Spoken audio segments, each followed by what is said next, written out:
Hello guys, তোমরা সবাই কেমন আছো? আশা করি ভালো আছো, আমিও ভালো আছি। তো চলে এসেছি রাসমেলায়। তো তোমরা দেখো কতগুলো ঠাকুর তৈরি হয়েছে।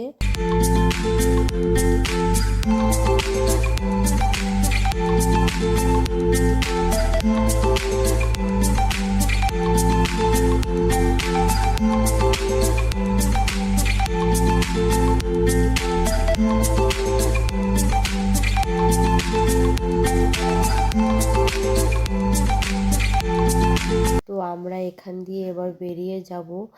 হয়ে গেছে রাসমেলা অনেক দিন আগে, কিন্তু এই ভিডিওটা পোস্ট করব এখন।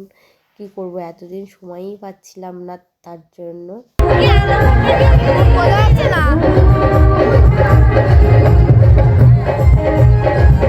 তো ওখানে একটা গায়িকা এসেছিল, স্মৃতিকণা রায়। তো আমরা ওখানে এই বসে বসে গান শুনছিলাম।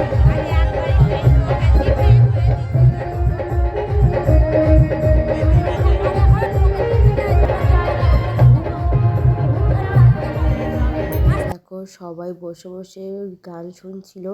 কত লোক হয়েছিল, অনেক লোক অনেক লোক। এত লোক মনে হয় আগে কোথাও মনে হয় তেমন হয়নি, মানে এত লোক হয়েছে। তো হঠাৎ স্মৃতিকণা দিয়ে স্টেজ থেকে নিচে এসেছিল। এই দেখো আর একজন আবার সেলফি তোলায় ব্যস্ত। এইদিকে আমরা ডাকছি সমানে যে এদিকে তাকাও, তা তাকাচ্ছিলই না।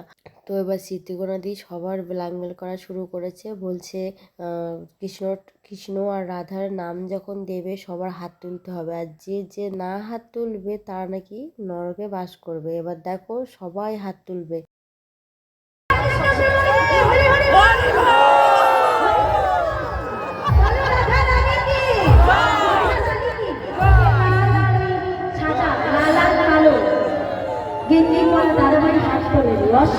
ফুচকা খেতে চলে আসলাম, ওখানে অনুষ্ঠান এখনো চলছে। তো আমরা আর দেখবো না, ফুচকা খেয়ে বাড়ি যাব, কারণ খুব ঠান্ডা।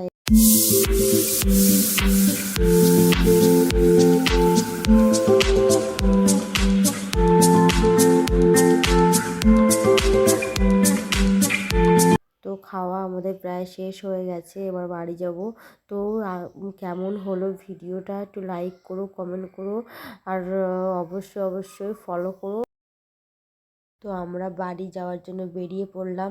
তো এখানে খুব কুয়াশা আর ঠান্ডা, আর ক্যামেরায় অতটা বোঝা যাচ্ছে না, কিন্তু খুব কুয়াশা আর ঠান্ডা।